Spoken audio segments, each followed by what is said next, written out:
우리 기도 세미나를 했고요. 그리고 2주 전에는 우리 하나님의 전신갑주, 에베소서 말씀 가운데 가장 유명하다 할 수 있는 하나님의 전신갑주에 대한 말씀을 들었는데, 오늘 이어지는 말씀이 되겠습니다. 그래서 계속 이제 선포되는 말씀을 통해서 우리가 깨닫게 되는 것이 무엇입니까? 하나님께서 정말로 우리로 하여금 기도하는 것을 기뻐하시는구나. 여러분 믿으시죠? 정말로 하나님께서는 우리의 기도를 기뻐하십니다. 그래서 우리가 이제 공중의 권세 잡은 자, 마귀를 상징한다고 했잖아요. 이 마귀가 우리를 공격하고 그 영적 싸움이 있거든요. 근데 우리가 마귀와 싸우는 무기는 딱 두 가지인 것을 알 수가 있습니다. 그게 뭐냐? 우리 한번 따라해 보겠습니다. 말씀과 기도다. 말씀과 기도예요. 그래서 17절 한번 보실까요? 17절 보시면 구원의 투구와 성령의 뭡니까? 검, 무기잖아요. 무기, 그죠? 상대방을 공격하는 게 검 아닙니까? 무기. 성령의 검. 근데 성령의 검이 곧 뭐라고 되어 있습니까? 하나님의 말씀이다. 되어 있죠. 그래서 마귀를 공격하는 무기가 바로 이 하나님의 말씀이고요. 그 다음에 18절에 나오는 기도입니다. 모든 기도와 간구. 그러니까 말씀과 기도가 마귀의 공격을 무너뜨리는 가장 중요한 무기가 된다는 것입니다. 그래서 성경에 보면요, 항상 말씀과 기도가 짝꿍처럼 나와요. 말씀과 기도가 짝꿍처럼 나옵니다. 우리에게는 그만큼 중요한 것이기 때문에 그렇죠. 제가 화면에 말씀을 준비하는데 한번 보시겠습니다. 두 군데의 말씀인데요. 뭐 많이 있지만 대표적인 거 두 구절만 제가 적어놨습니다. 먼저 디모데전서 4장 5절 말씀입니다. 우리 한번 같이 읽어볼까요? 시작. 하나님의 말씀과 기도로 거룩하여 지미니라. 거룩해져야 하나님께서 그 사람을 통해서 역사하시거든요. 이 거룩이라는 의미는 구별되었다는 뜻이에요. 하나님을 위해서 특별히 구별된 사람, 거룩한 사람인데, 우리가 어떻게 하면 거룩해진다고 되어 있습니까? 말씀과 기도로. 그래서 말씀과 기도예요. 그 다음에 사도행전 6장 4절 말씀도 우리 한번 같이 읽어봅시다. 시작. 우리는 오로지 기도하는 일과 말씀 사역에 힘쓰리라 하니.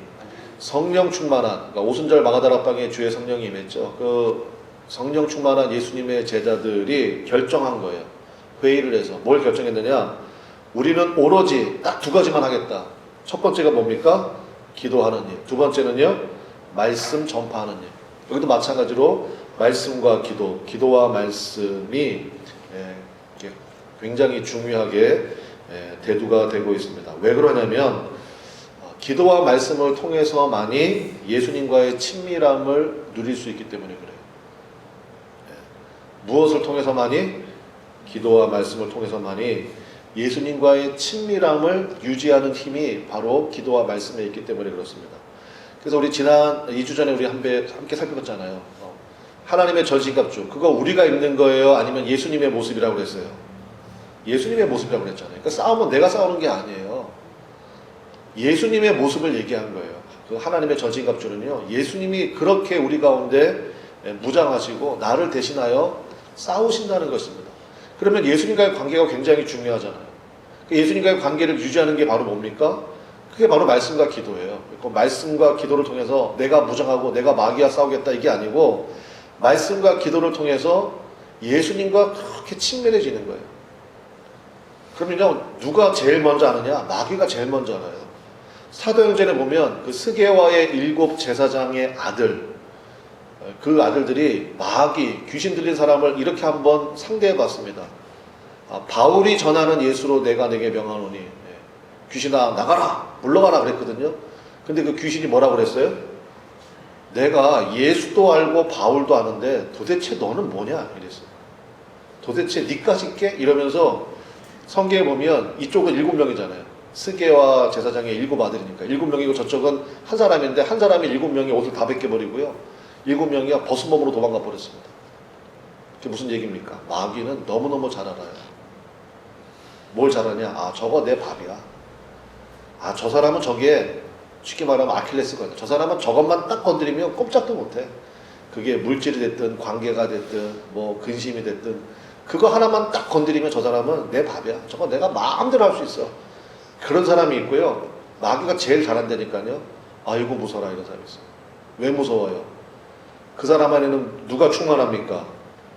예수님이 충만한 거예요. 그래서 얘기하잖아요. 내가 예수도 알고 바울도 아는데 그게 무슨 얘기예요? 바울 안에 예수님이 충만하다는 거예요. 성령으로 충만하다는 거예요. 그걸 제일 잘하는 사람 존재가 마귀라는 것입니다. 그래서 사실 똑같은 얘기예요. 말씀과 기도가 우리의 무기다. 왜냐? 말씀과 기도를 통해서 예수님과 내가 하나가 되니까. 예수님과 내가 완전히 일치가 되니까. 그러니까 곧 예수님이 나와 함께 하시니까 그게 곧 우리의 무기 아닙니까? 그러니까 똑같은 얘기가 된다는 것입니다. 그래서요. 말씀과 기도 중심의 삶을 살게 될 때 예수님께서 우리의 싸움을 대신 하게 될 줄로 믿습니다. 그때서야 비로소 마귀가 여러분을 두려워하죠. 그리고 마귀의 괴계를 무너뜨리고 승리하는 삶이 된다는 것입니다. 그래서 지난주에 기도 세미나에서 제가 여러분에게 누차 강조해 드렸던 말씀이 뭐예요? 말씀 기도 강조해 드렸잖아요. 그래야 우리의 기도가 성장한다. 또 우리의 기도가 깊어진다. 여러분 깊어지면요 넓어지게 돼 있어요. 우리는 자꾸 넓어지게 해달라고만 기도하거든요. 아니에요. 순서가요. 여러분 그렇잖아요. 땅을 깊게 파려면요 터가 넓어야 되거든요. 그러니까 깊어지면 넓어지게 돼 있습니다. 하나님 제 삶의 영역이 넓어지기를 원합니다. 그럼 어떻게 해야 되는데요? 기도가 깊어지면 돼요. 그러니까 말씀 기도를 그래서 제가 여러분에게 강조하고 소개를 해드린 것입니다. 우리 다음 화면에 말씀 오늘 좀 볼 말씀이 많아요. 우리 고린도전서 15장 57절 말씀이에요. 이 말씀도 굉장히 중요합니다. 제가 지금까지 드린 말씀을 요약해 놓은 말씀이에요. 우리 고린도전서 15장 57절 우리 한번 같이 읽어보겠습니다. 시작. 우리 주 예수 그리스도로 말미암아 우리에게 승리를 주시는 하나님께 감사하노니. 자, 우리에게 승리를 주신대요. 누구로 말미암아서? 예수 그리스도로 말미암아서. 그러니까 예수님이 곧 우리의 승리가 되신다. 그러니까 예수님과 우리의 관계를 긴밀하게 하는 게 중요하잖아요. 그래서 다시 한번 말씀과 기도해요. 예수님이 내 안에 오셨기 때문에 우리는 항상 승리하게 된다는 것입니다. 그렇다면 이제 오늘 제가 여러분과 나누고 싶은 이야기는 이건데, 예수님이 내 안에 오시잖아요. 내 안에 오신단 말이에요. 물론 이제 우리 안에는 무조건 다 예수님이 계시죠. 예수님의 영이 성령이잖아요. 성령이 여러분 안에 계십니다. 여러분 믿으시죠? 근데 문제는 뭐냐? 그 성령님이 나를 다스리느냐, 아니면 나의 옛사람이 나를 다스리느냐, 바로 요거예요. 우리의 싸움은 이거예요. 사실은 우리의 싸움은 그러니까 내 안에서 우리가 예를 들어서 막 화가 나고 짜증이 나는 때가 있어요. 그때 내 성질대로 막 화를 내고 짜증을 내요. 근데 그 순간 성령님의 음성이 들려요. 성령님의 근심. 그러면 나의 옛사람을 죽여버리는 거예요. 그리고 성령님이 하자는 대로 하는 거예요. 그거를 가리켜서 뭐라고 그래요? 성령 충만하다 그러는 거예요. 그게 성령 충만이에요. 교회 왔을 때만, 뭐 기도원에 갔을 때만 막 기도하고 막 은혜 받고 그것만 성령 충만이 아니라 그렇게 힘을 받고요. 나머지 일주일간의 삶 속에서 예수님이 그랬잖아요. 너희는 교회의 소금이다, 교회의 빛이다. 너희는 뭐 기도원의 빛이다, 기도원의 소금이다. 이렇게 말씀하지 아니하시고 뭐라고 말씀하셨어요? 너희는 세상의 빛이고 세상의 소금이다. 여러분 아시잖아요. 세상 가운데 가면요, 진짜 말도 안 되는 사람이 너무너무 많아. 자기밖에 모르고요, 이기적이고요, 약속한 거는 그냥 부친 게 뒤집듯이 뒤집어버리고, 내가 언제 그랬어? 뭐 이러면서 그냥 그런 사람들이 얼마나 많은지 몰라. 그런 사람들을 상대해야 된다. 똑같이 우리 그런 얘기 있잖아요. 이리와 상대하다가 자기도 모르게 자기도 승냥이가 된다. 그러면 안 되거든. 근데 우리가 이렇게 인격이 훌륭한 사람도 아니고 어떻게 그렇게 하죠? 성령님으로 충만해야 돼. 성령님으로 충만해야만이 여러분이 스펀지가 되는 거예요. 스펀지. 그래서 뭐 어떻게 공격을 해도 오직 주님만 바라보고 주님만 의지하고 나갈 수 있단 말입니다. 그래서 예수님께서 내 안에 오신, 그러니까 예수님으로 충만한, 성령으로 충만한 그 증거가 뭐냐? 그게 티가 나거든요. 어디에서 티가 나냐면요, 기도의 변화가 생깁니다. 기도의 변화가 생겨요. 예전에는 나로서는 예전에 내 모습으로는 내 수준으로서는 도저히 상상할 수도 없었던 기도가 나도 모르게 내 입에서 튀어나와서 나와요. 그러니까 그전에는 나 중심의 기도였어요. 그러니까 뭐 내 소원, 그 다음에 내 식구, 내 새끼, 그 다음에 내 사업, 항상 자기 중심의. 근데 기도는 원래 그렇게 하는 거예요. 원래는 여러분 그렇잖아요. 모든 게 초보가 있잖아요. 그러니까 초보 때는 그렇게 하는 거예요. 자기를 위해서 기도하는 거예요.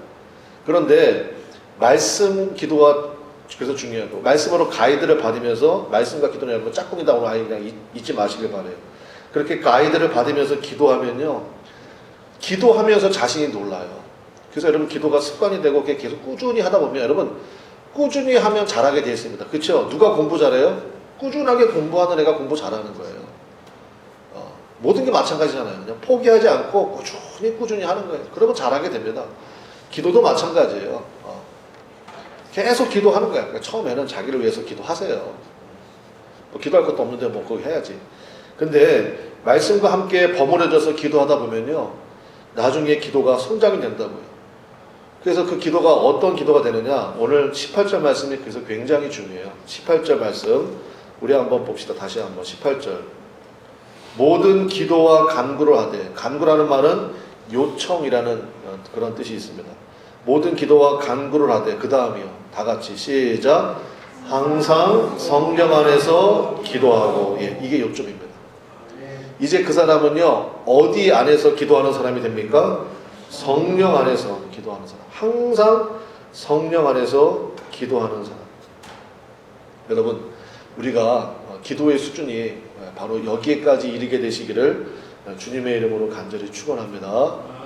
그러면 이제 여러분이요, 내가 어디로 가야 될지, 그 다음에 하나님이 내게 주신 것들을 어떻게 살면 될지, 그러면 여러분이 나중에 주님 앞에 섰을 때 주님으로부터 그 한마디 듣는 거죠. 잘했다. 착하고 충성된 종아. 그 한마디 듣는 거예요. 참 잘했다. 그래서 주님이 내가 너를 위해서 예비한, 이제 원문에는 궁궐이에요. 근데 뭐 그런 천국의 이야기는 차치하더라도 이 땅 가운데서 하나님께서 동행해 주시고 대신 역사하시고 싸워주시고, 여러분 그 은혜가 얼마나 큽니까? 그 역사가. 그래서 항상 성령 안에서 기도하는 사람, 바로 그 사람이 되기를 원하는 것입니다. 그러면서 이어지는 우리 말씀 속에서 항상 성령 안에서 기도하는 사람의 그 샘플을 들고 있는 거예요. 두 가지입니다. 항상 성령 안에서 기도하는 사람의 예를 들어주고 있습니다. 그 두 가지인데, 첫 번째는 뭐냐? 기도하는 사랑만 진짜 사랑이라는 것입니다.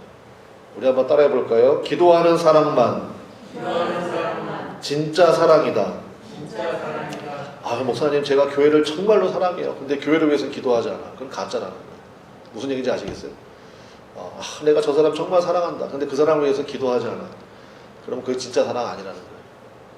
그래서 기도하는 사랑만이 진짜 사랑이고, 우리 그런 얘기 하잖아요. 목사님 사랑할 게 있어야 사랑하죠. 그래서 성령 안에서 기도하는 게 중요한 거예요. 지금 보세요. 한번 봅시다. 18절에 항상 성령 안에서 기도하고 이를 위하여 깨어 구하기를 항상 힘쓰며 여러 성도를 위하여 구하라, 이렇게 돼 있죠. 근데 이거 사실 번역이 좀 아쉬워요. 어떻게 읽어야 되냐면요, 항상 성령 안에서 기도하고 여러 성도를 위하여 깨어 구하기를 항상 힘쓰며, 이렇게 읽어야 돼요. 여러 성도를 위하여 깨어 구하기를 항상 힘쓰며. 그러니까 성령 안에서 기도하는 사람은요, 첫 번째 누구를 위해서 기도한다? 하나님께서 내게 주신 여러 성도들을 위해서 기도가 터져 나온다는 거예요. 더 이상 자기 중심의 기도가 아니라 그 사람에게 가장 필요한 것이 무엇인지를 깨닫게 하시고요, 그것을 기도하게 하세요. 그래서 여러 성도를 위하여 깨어 구할 수 있도록 역사해 주신다는 것입니다. 우리 화면에 말씀 하나 준비했는데 보실까요? 마태복음 6장 33절 말씀이에요. 여러분들 뭐 잘 아시는 말씀이기도 한데 보세요. 마태복음 6장 33절에 우리 한번 성경 먼저 읽어봅시다. 우리 한번 같이 읽어봅시다. 시작. 그런즉 너희는 먼저 그의 나라와 그의 의를 구하라. 그리하면 이 모든 것을 너희에게 더하시리라. 아멘. 여러분 이 말씀에서 가장 중요한 단어 하나를 꼽아라. 그럼 뭘 꼽으시겠어요? 뭘까요? 먼저예요. 먼저. 그래서 이 마태복음 6장의 문맥을 보면 예수님께서 야 걱정하지 마라. 공중의 새를 봐라. 들에 핀 백합화를 봐라. 그거 누가 기르냐? 그거 하나님이 다 기르신다. 하물며 너희일까 뭐냐. 그러면서 하시는 말씀이 너희가 먼저 해야 될 기도가 있다는 거예요. 우선적으로 해야 될 기도가 있다는 거예요. 엎드릴 때마다 해야 될 기도가 있다는 거예요. 그 기도가 뭐라는 거예요? 그의 나라와 그의 의를 구하는 기도라는 것입니다. 하나님의 나라와 하나님의 의를 구하는 것. 그게 바로 뭐예요? 여러 성도를 위한 기도예요. 하나님께서 내게 주니까 사람은 하나님의 형상을 따라 지음받았잖아요. 하나님 그 사람에게 하나님 내가 아는 아무개가 있는데 아직 예수님 안 믿어요. 그 가정이 아주 참 어려워요. 하나님 그 가정에 하나님의 통치가 임하기를 원합니다. 하나님 사랑하는 내 친구가 있는데 아직 예수님 몰라요. 세상이 전부인 줄 알고 살아가요. 하나님 그 친구에게 예수님 은혜를 깨달을 수 있도록 하나님 도와주세요. 그게 바로 뭐예요? 하나님의 나라와 의를 구하는 거예요. 하나님의 나라와 의가요 무슨 뭐 거창한 뭐 이런 게 아니에요. 하나님께서 내게 주신 사람, 그러니까 여러분께서 자기 주변을 잘 볼 줄 알아요. 그래서 뭐 우리 계속 말씀드렸잖아요. 가장 가까운 사람에게서 인정받는 것이 가장 어렵지만 또 가장 중요하다 말씀드렸죠. 그게 바로 하나님의 나라와 의를 구하는 기도라는 것입니다. 그게 바로 여러 성도를, 에베소 버전에 의하면 여러 성도를 위하여 구하는 것이고, 그리고 그 뒤에 보세요. 이 말씀 너무 좋지 않아요? 구하라. 그리하면 이 모든 것을 너희에게 어떻게 하신대요? 빼신대요? 더 하신대요? 더 하신대요. 그 얘기 무슨 얘기냐? 쉽게 말하면 내 기도는 내가 안 해도 된다는 거예요. 내 기도는 내가 안 해도 하나님께서 걱정하지 말라. 너에게 필요한 게 뭔지 내가 잘 안다. 그거 내가 충분히 채워줄 거고, 심지어 어떻게 주실 것이다? 곱빼기로 더해서 주실 거다. 더해서. 그래서 여러분 기도하는 사랑만이 진짜 사랑이라는 것입니다.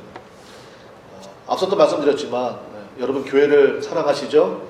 그러면 교회를 위해서 간절히 기도하게 된다는 것입니다. 반면에 이런 거 있어요. 뭐냐면 내가 사랑해야 될 대상이야. 그런데 사랑이 안 돼. 그래서 여러분 18절에 뭐라고 되어 있어요? 힘쓰라가 되어 있죠. 항상 힘쓰며. 그래서 힘써야 돼요. 기도에 수고를 해야 된다는 것입니다. 여러분들 수고 중에 최고로 가치 있는 수고가 뭐냐? 기도의 수고예요. 그래서 여러분 기도는요, 시간 나면 기도하는 게 아닙니다. 시간을 내서 해야 되는 게 기도예요. 그래서 먼저라고 되어 있잖아요. 우선순위, 프라이어리티. 하나님 앞에 우선적으로 해야 될 게 뭐냐? 기도의 수고로 하는 것입니다. 기도의 수고. 그리고 그 사람을 위해서 간절히 기도하면요, 사랑해야 될 대상인데 사랑이 안 돼. 근데 내가 하나님 말씀에 하면 그 사람을 내가 사랑해야 되잖아요. 근데 뭐 거짓으로 사랑할 수도 없고, 하나님 정말 내가 사랑해야 될 사람인데 너무너무 사랑이 안 됩니다. 하나님 사랑할 수 있도록 도와주십시오. 그리고 간절히 기도하면 하나님께서 그 마음을 부어주실 줄로 믿습니다. 그러면요 성장이 돼요. 누가요? 내가. 그 사람도 변화가 일어나지만 내가 놀랍도록 변화가 일어나요. 내 안에. 제가 참 그 잊지 못할 그 간증을 하나 들었는데, 저와 똑같이 개척교회 하시는 목사님이세요. 또 저처럼 자녀가 셋이에요. 셋인데, 그런데 셋째가 태어났는데요. 셋째가 장애를 가지고 태어났어요. 장애를. 그래서 이 목사님 그 글에 보면 하나님에게 굉장히 섭섭했대요. 하나님 제 형편 아시잖아요. 하나님 주님께서 개척교회 하라고 하셔서 개척교회 감당하고 있는데, 개척교회도 여러분 그 상황이 녹록지가 않지 않습니까? 이거 하나 유지하는 것도 너무너무 힘들고, 그런데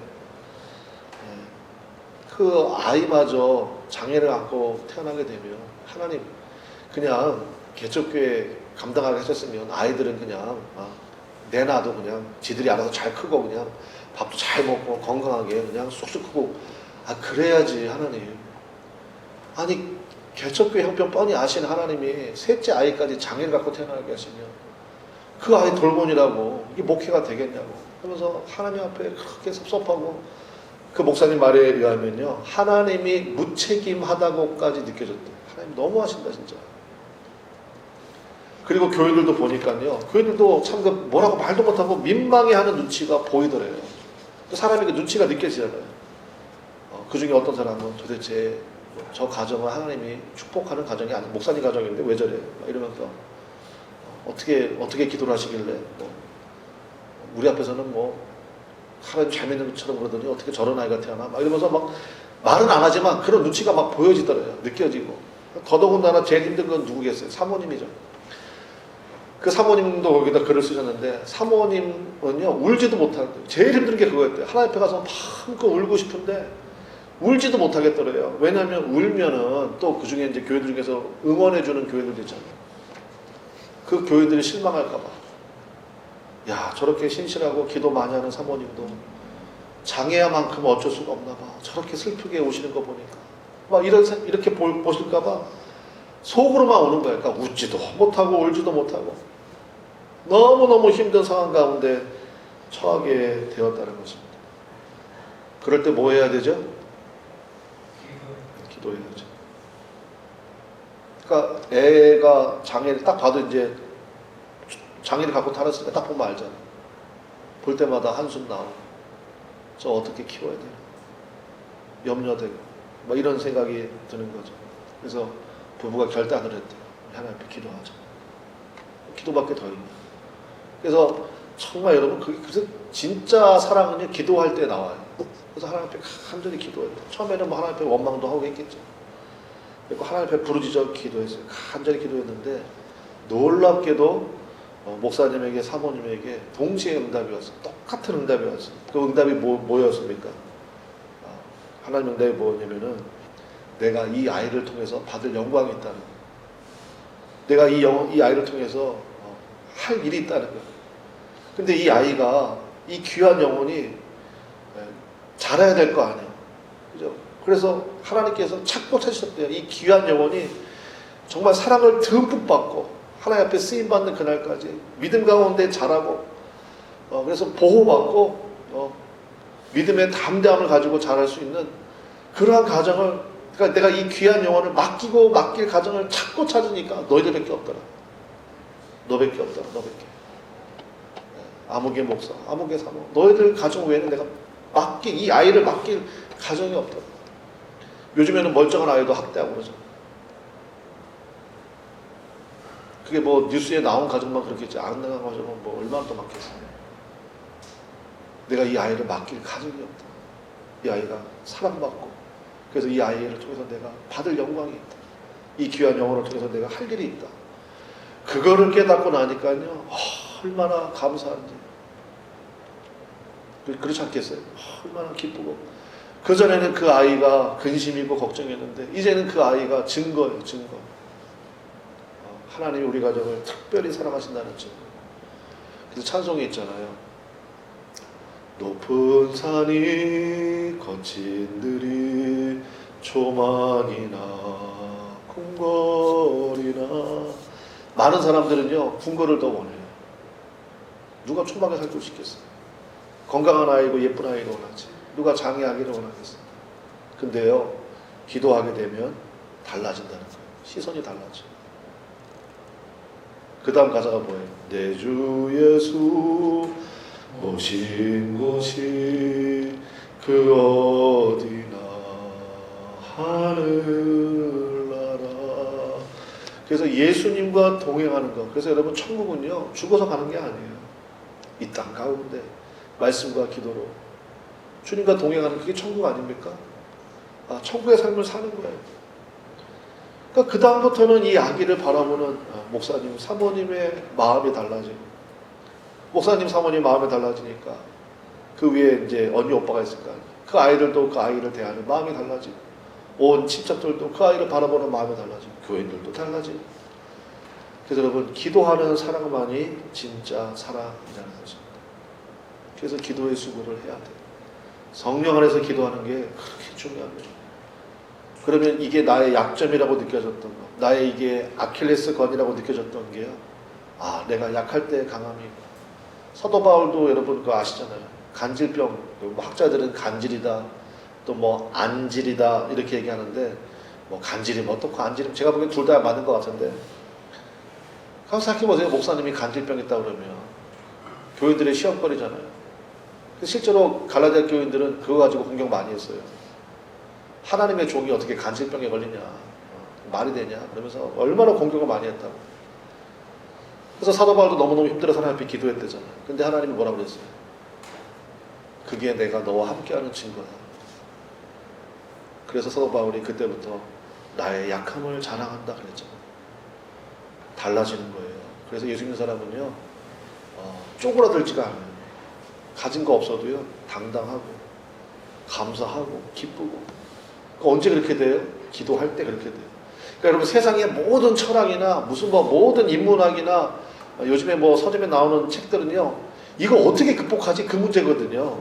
이거 어떻게 극복하지? 모든 사람에게 단점이 있고 아킬레스건이 있고 상처가 있는데 이거 어떻게 극복하지? 말씀과 기도로 극복이 될 줄로 믿습니다. 진짜 극복이 돼요. 두 번째, 성령 안에서 기도하는 사람의 두 번째 증거는 뭐냐? 우리 한번 따라합시다. 복음의 문이 열리도록, 복음의 문이 열리도록 기도한다는 것입니다. 복음의 문이 열리도록 기도한다.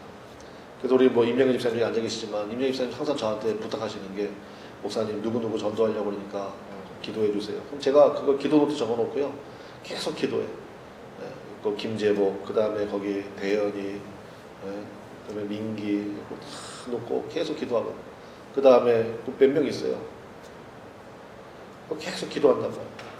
복음의 문이 열릴 수 있도록 하나님 역사해달라고. 그래서 여러분 보세요. 19절에 보세요.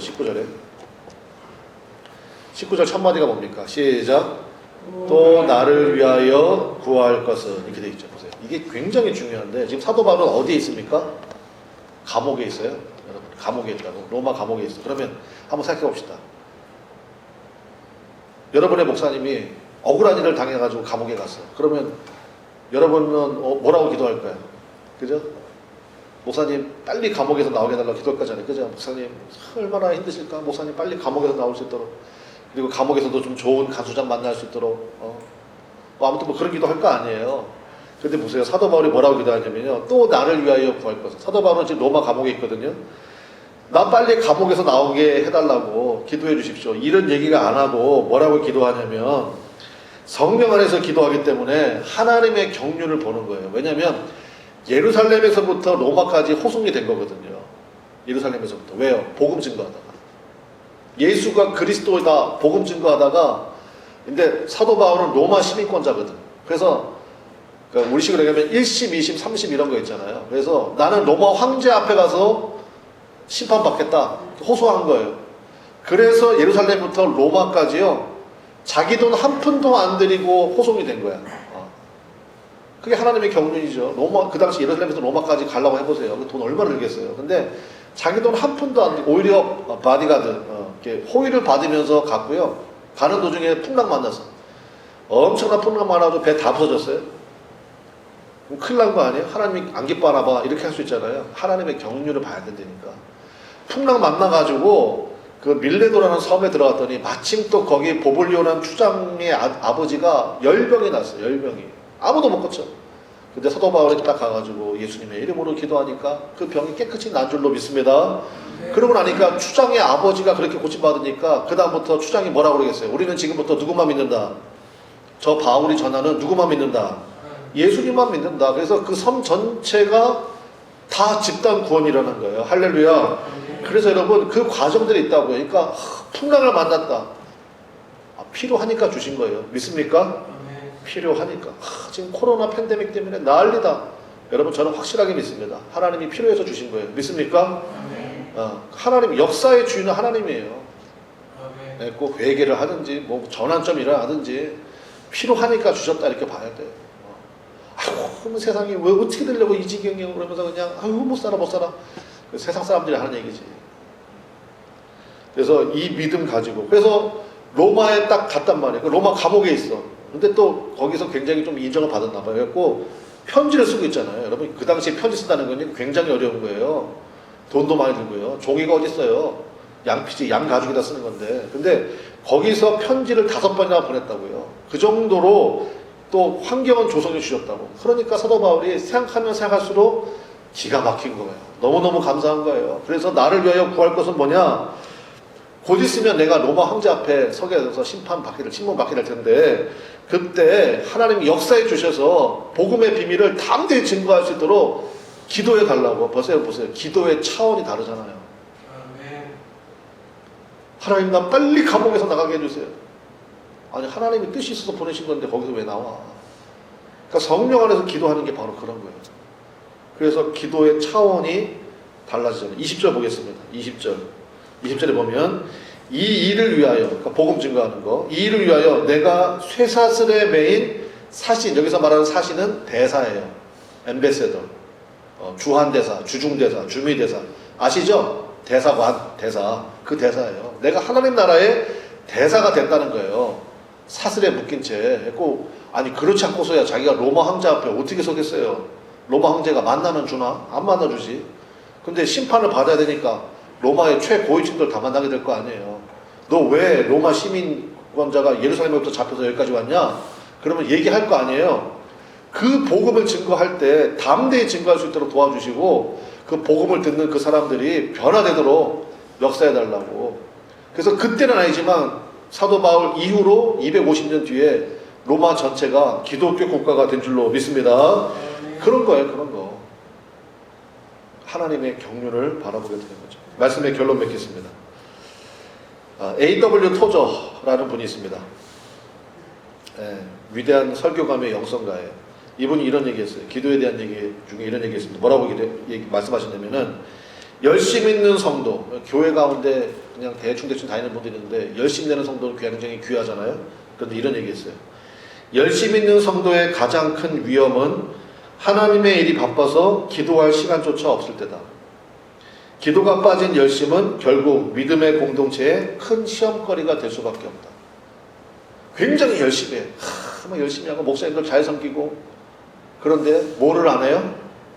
기도를 안 해요. 그럼 그 사람 나중에 교회에 뭐가 된다고요? 큰 시험거리가 된다는 거예요. 그래서 열심은 하는데 기도가 없는 사람은 중요한 자리에 앉히지 말라는 거예요. 교회에 책임 있는 자리에 앉히지 말라는 거예요. 반면에 몸도 약하고 뭐 가진 것도 없고 참 그런데 기도는 열심히 하죠. 그분에게 시켜야 돼요. 그분에게 맡겨야 돼요. 우리 마지막으로 요한복음 15장 7절 말씀 보겠습니다. 우리 한번 같이 읽읍시다. 시작. 너희가 내 안에 거하고 내 말이 너희 안에 거하면 무엇이든지 원하는 대로 구하라. 그리하면 이루리라. 아멘. 우리는 뒷부분을 굉장히 좋아하잖아요. 무엇이든지 원하는 대로 구하라. 그리하면 이루리라. 뭐 이렇게 예수 믿는 집안 뭐 이렇게 사업장이나 식당에 가보면 요것만 써 있어. 무엇이든지 원하는 대로 구하라. 그리하면 이루리라. 요것만 딱 써 있어. 왜냐면 좋은 말씀이니까. 근데 여러분 앞에를 읽어야 돼요. 앞에가 뭐라고 되어 있어요? 너희가 내 안에 거하고 내 말이 너희 안에 거하면. 조건이에요. 조건. 뭐예요? 예수님과 내가 하나가 된 걸 얘기하는 거예요. 기도하기 전에 그래서 가장 먼저 해야 될 게 뭡니까? 무엇이든지 구하기 전에, 무엇인지 원하는 대로 구하기 전에 먼저 해야 될 게 뭐예요?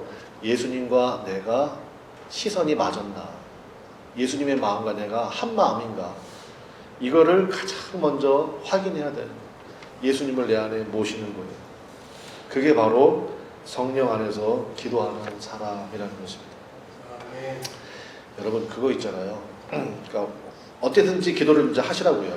기도를 하나님 앞에 뭐 자기 중심으로도 기도하세요. 괜찮아요. 왜냐? 다 하나님이 이해하신 부분이 있거든. 왜냐면 그런 게 있어요. 뭐냐면 아기가 막 울어. 배가 고파서 올 수도 있고요. 그 다음에 기저귀 갈아달라고 올 수도 있고, 또 어디가 아파서 올 수도 있어. 애기는 할 수 있는 게 우는 것밖에 없으니까. 애기가 막 울어요. 그러면 다 해결돼. 왜요? 누가 와요? 애기가 막 울어요. 누가 와요? 엄마가 오잖아요. 희한하죠. 엄마가 오면요, 애기 울음소리만 딱 듣고 다 알아요. 기저귀 갈아줄게. 배고팠어. 그리고 여기저기 살펴보고, 뭐 다 필요한 거 다 공급해줘요. 제가 거기서 귀한 걸 깨닫는 거예요. 우리도 마찬가지예요. 여러분 어떤 문제가 됐든 어떤 아픔이 됐든 무조건 하나님 앞에 기도의 수고를 감당하시기를 바랍니다. 무조건 기도의 수고를 감당하세요. 그러면 그렇게 하다 보면 깨닫게 돼요. 엄마가 오는 것처럼 우리에게 엄마는 누굽니까? 성령님 아니에요. 그죠? 성령님이 오신다고요.